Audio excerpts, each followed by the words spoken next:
Good afternoon, welcome. My name is Digby Ricci, and we continue our series of lectures, Brushing Up the Bard on the Genius of William Shakespeare. Before I begin my 3 lectures on Shakespeare's Hamlet, let me say a little about subscribing to my YouTube channel. Actually, you can do so with the minimum of difficulty.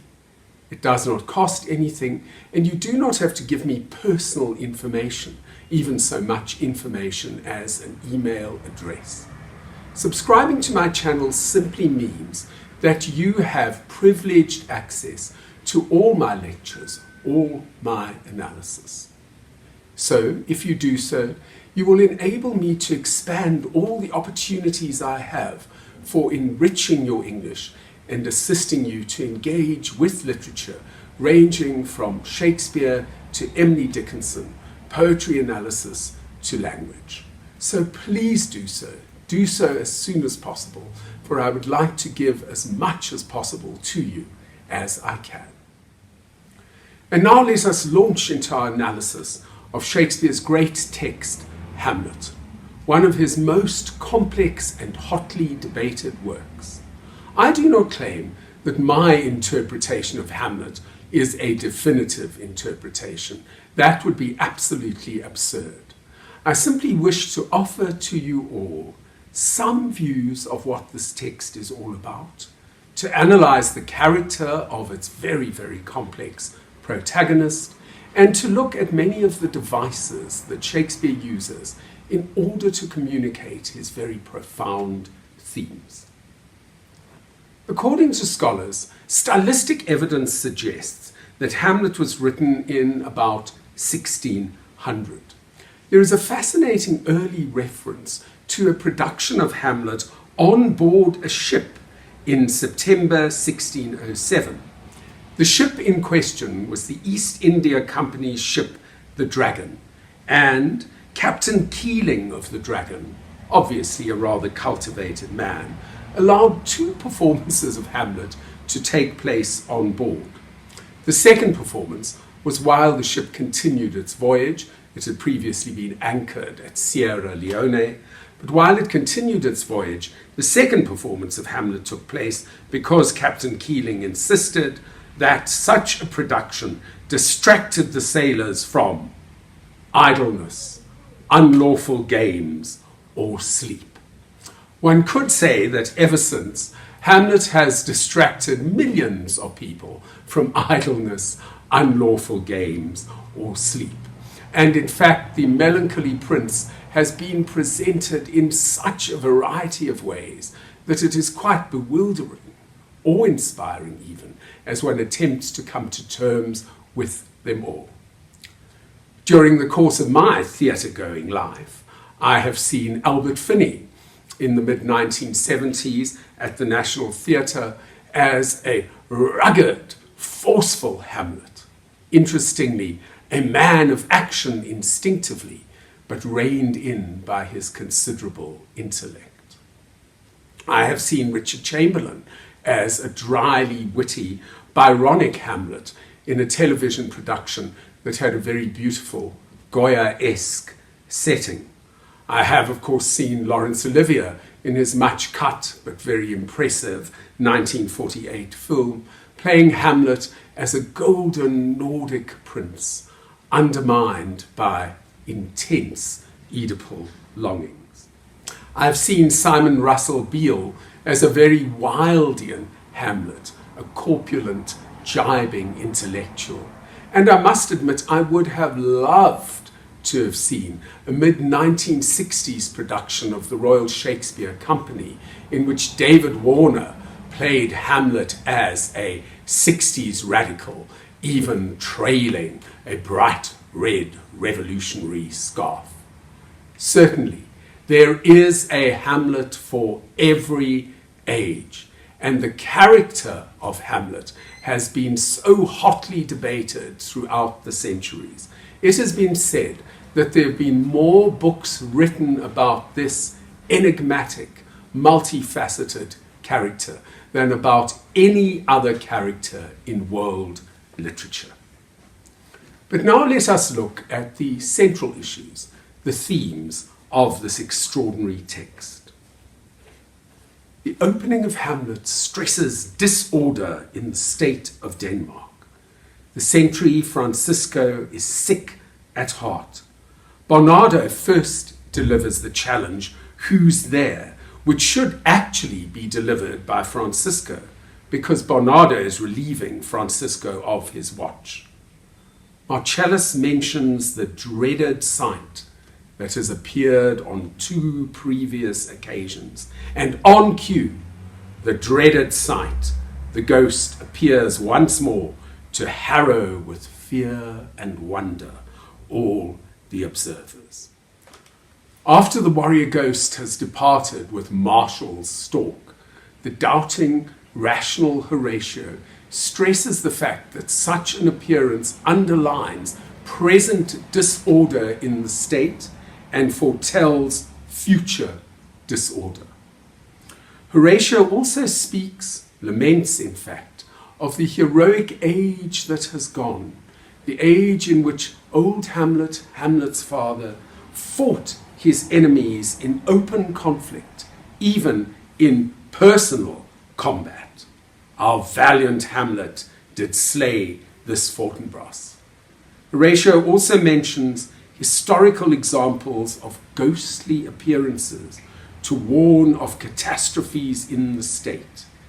He mentions that just before Julius Caesar's assassination in ancient Rome, the sheeted dead did squeak and gibber in the Roman streets. After the ghost's next majestical, silent appearance and its disappearance at cockcrow, Marcellus describes the ghost-free Christmas season. Such a time is so holy and pure, as he puts it, so hallowed and so gracious, that no supernatural forces dare to stir. By implication, then, the nights on which this spectre walks are so impure and so disturbed that they should cause grave disquiet in any thinking observer. An atmosphere of fear, unnatural disorder is created in the opening scene of Hamlet. Hamlet is a tragedy filled with questions and uncertainty. It presents a world of contradictions and paradoxical challenges. In Act 1, Scene 2, Shakespeare concentrates on the deceptions created by human corruption. In his sophisticated but manipulative and actually dishonest oratory, Claudius smoothly attempts to reconcile the irreconcilable. In his rhetoric, sisters can easily become wives, mirth and mourning mingle, impiety is pious.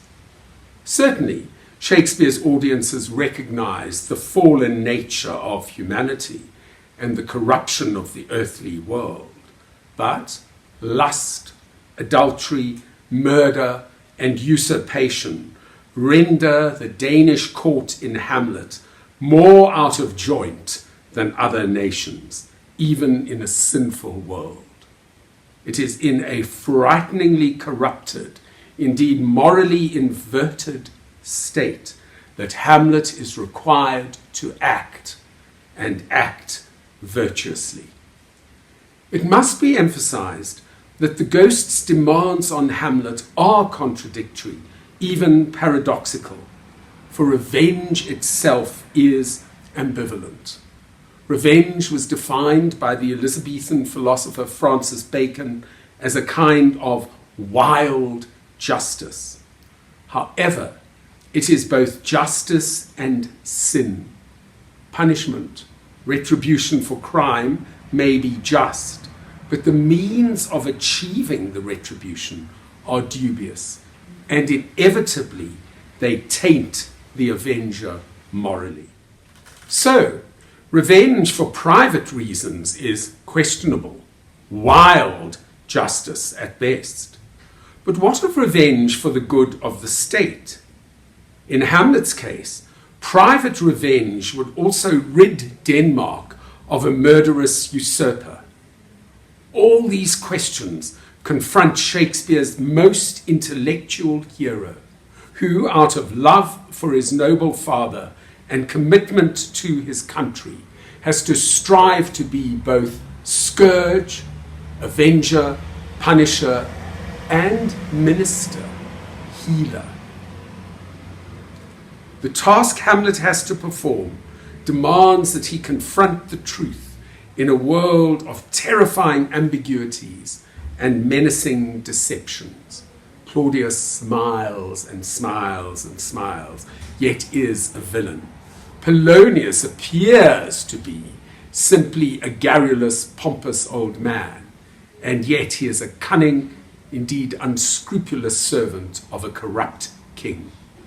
Rosencrantz and Guildenstern are old friends of Hamlet, yet they are also spies and his enemies.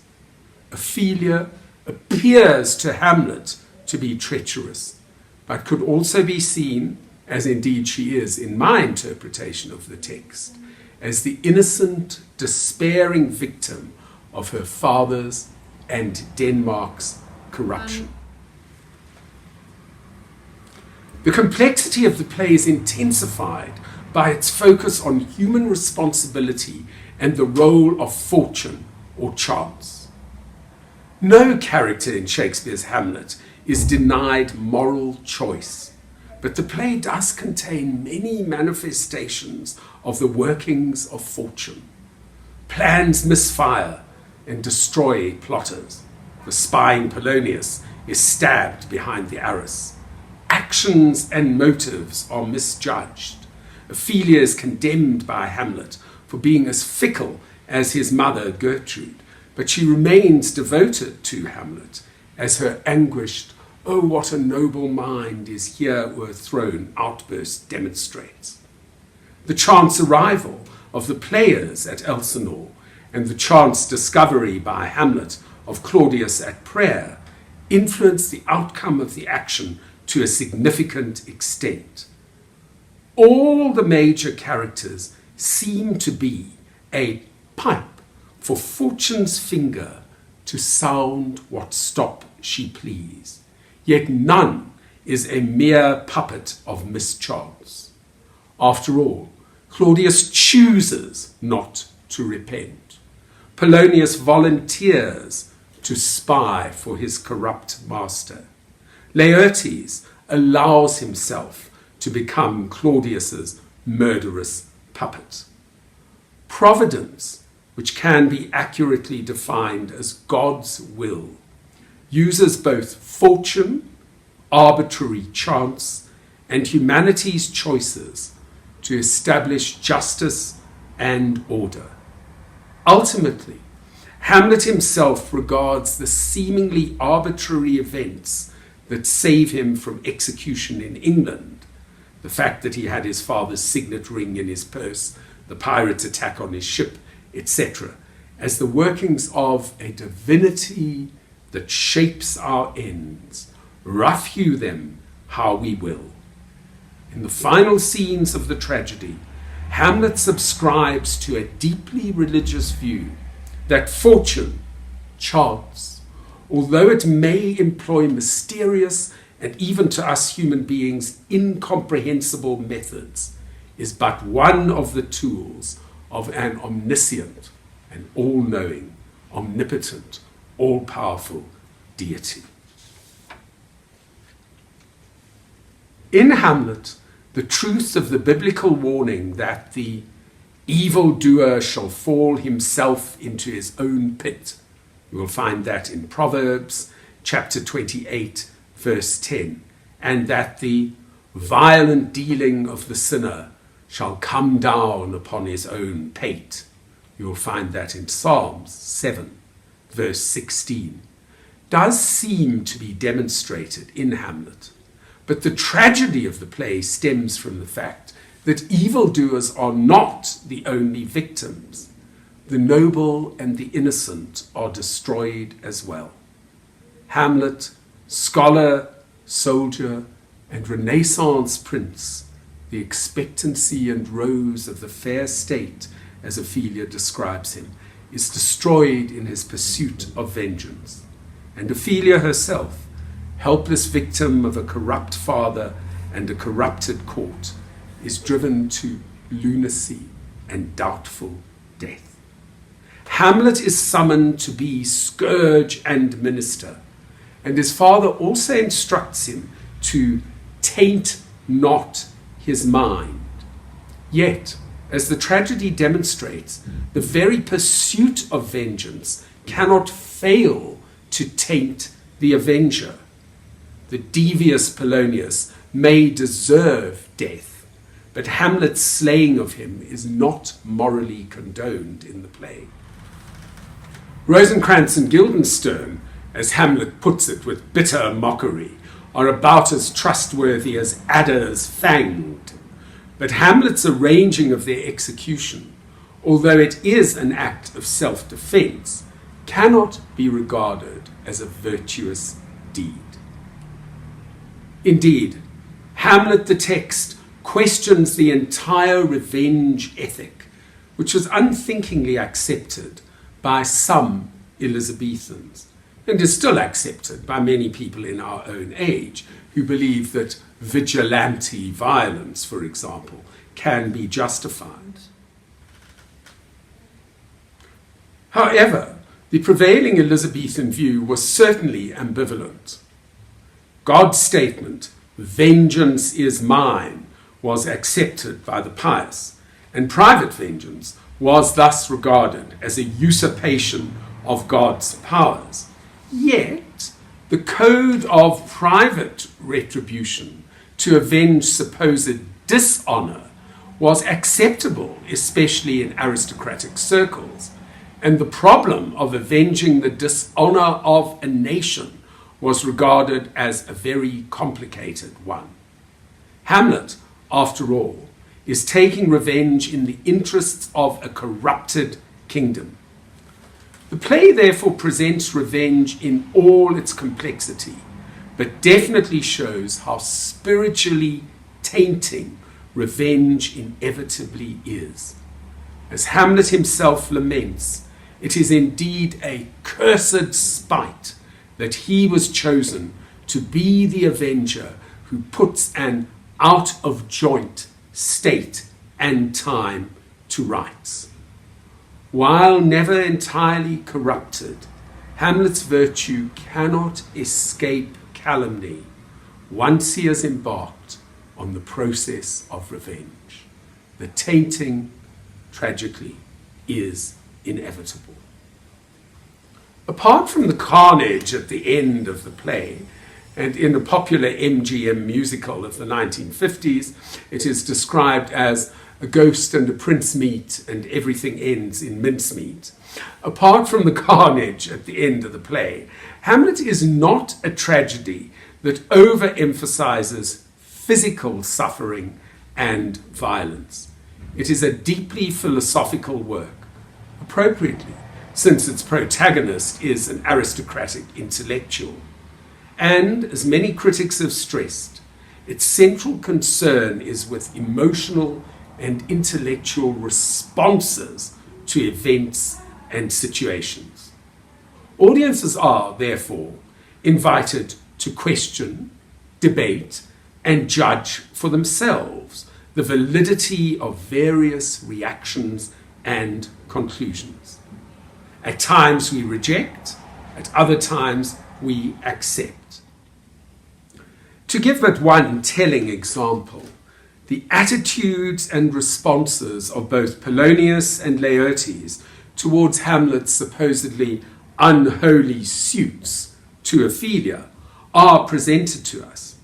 But judging from the evidence about the Hamlet we've already encountered, he is tormented and introspective. He hardly seems to be characterized by unmastered importunity, uncontrolled desire. We see that these responses cast more light, and not very complimentary light, on the speakers than on the subject of their observations.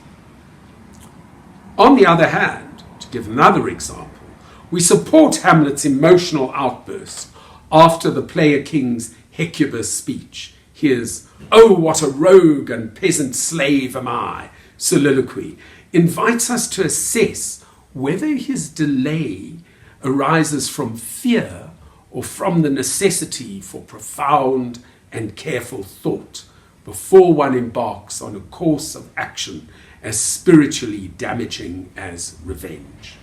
Hamlet's profound self-exploration wins our sympathy and approval here. His thoughtful probing of the virtues and vices of action, and his insistence that he must tempt Claudius to the quick, involves us in his plan to prove the existence of Claudius's evil before he punishes it. He will use the play to catch the conscience of the king.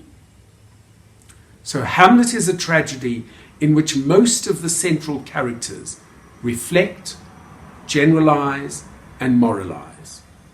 As I've indicated, some of their philosophizing is dubious, some of it is profound, but the play insists on the need for human beings to think, to reason, and to judge, not simply to live existences dominated by physical demands and by passions.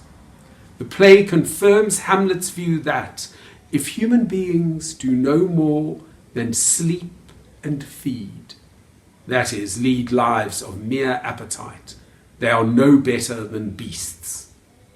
Even Claudius's nature is given an extra dimension by his meditations on guilt and repentance. He is not simply evil and power-hungry. He is tormented by conscience too.